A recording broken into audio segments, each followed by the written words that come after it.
Nah, demikianlah tadi penampilan dari Arya Trip dari UPTD SMP Negeri 16 Sinjai. Ya, selanjutnya masih di Kecamatan Sinjai Barat ada Salsabila dari SMP 3 Sinjai. Baik, anak-anak Macana, selamat menyaksikan.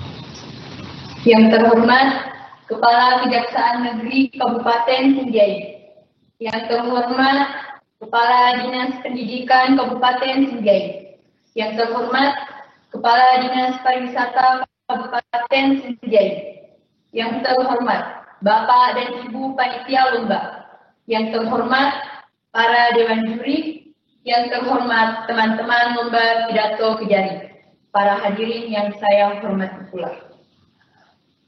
Assalamualaikum warahmatullahi wabarakatuh. Puji syukur kehadirat Allah Subhanahu wa Ta'ala yang telah melimpahkan rahmat dan hidayahnya sehingga kita semua dapat dipertemukan dalam kesempatan ini untuk mendengarkan pidato-pidato bertema anti korupsi. Allahumma salli ala Muhammad wa ala ali Muhammad. Berbicara tentang korupsi, menurut Undang-Undang Nomor 20 Tahun 2001. Korupsi adalah perbuatan melawan hukum dengan maksud memperkaya diri sendiri dan orang lain yang dapat merugikan keuangan dan perekonomian negara. Sedangkan anti korupsi adalah sikap dan perilaku untuk tidak mendukung adanya upaya untuk merugikan keuangan dan perekonomian negara. Budaya korupsi sudah menjadi virus yang menyakiti para pejabat di negara kita. Walaupun tidak semua pejabat di negara kita terjangkit virus korupsi ini. Berdasarkan survei Indeks Persepsi Korupsi atau IPK pada tahun 2019, Indonesia berada pada peringkat ke-85 dari 180 negara di dunia. Sedangkan di level ASEAN, Indonesia menempati posisi keempat. Jika ini dibiarkan, korupsi akan semakin membawa Indonesia ke jurang kehancuran. Untuk itu, generasi muda perlu dibekali jiwa anti korupsi agar kelak bisa menjadi pelopor pembangunan yang bersih dan bisa dipercaya.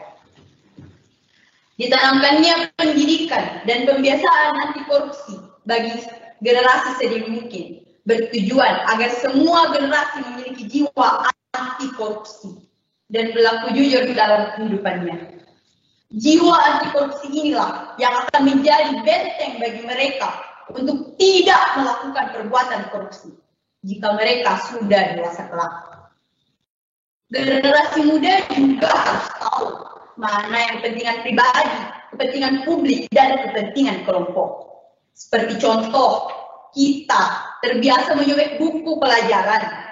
Bisa jadi suatu saat kita menyobek dokumen penting untuk menghilangkan barang bukti. Ini bahaya, dan budaya ini harus kita tinggalkan. Ingat, sekecil apapun korupsinya, harus tetap diberantas, dan itu bisa dimulai sejak dini.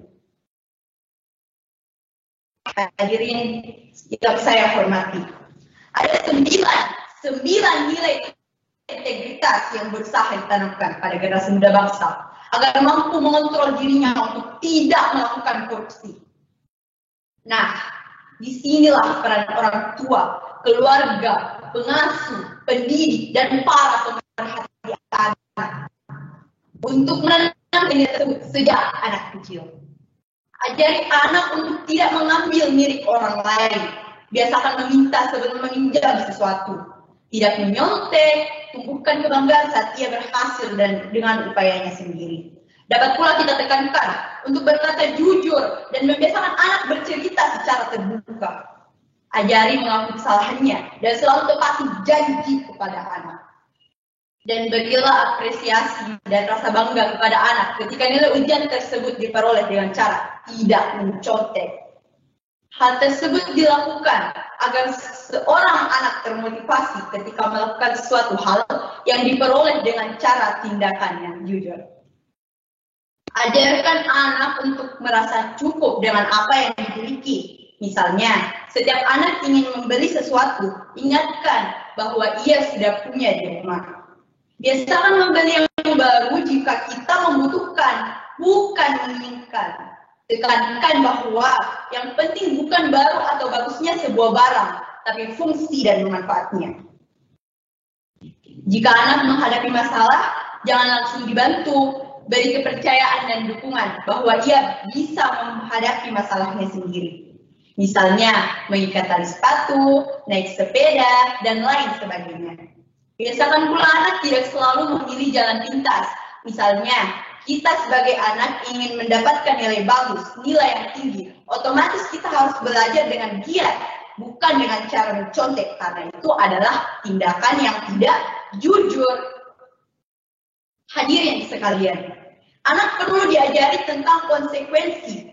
Misalnya, jika anak menumpahkan air, maka harus dilap sebagai bentuk pertanggungjawaban. Contohnya juga, jika merusak mainan temannya, maka mencoba memperbaiki, berani mengakui kesalahan. Dukung anak menyelesaikan tugasnya, misalnya membereskan tempat tidur, mengerjakan PR, memberi makan hewan peliharaan, dan lain sebagainya. Tumbuhkan disiplin dengan contoh, bukan paksaan. Kebiasaan tepat waktu, membuang sampah pada tempatnya, mengikuti peraturan di rumah atau di sekolah adalah contoh disiplin yang bisa ditumbuhkan sejak dini. Kuncinya adalah contoh dan konsistensi. Ajarkan konsep adil sesuai usianya dan ajari untuk berbagi. Tanamkan pula nilai bahwa setiap orang punya hak dan kewajiban yang sama dan harus diperlakukan dengan setara.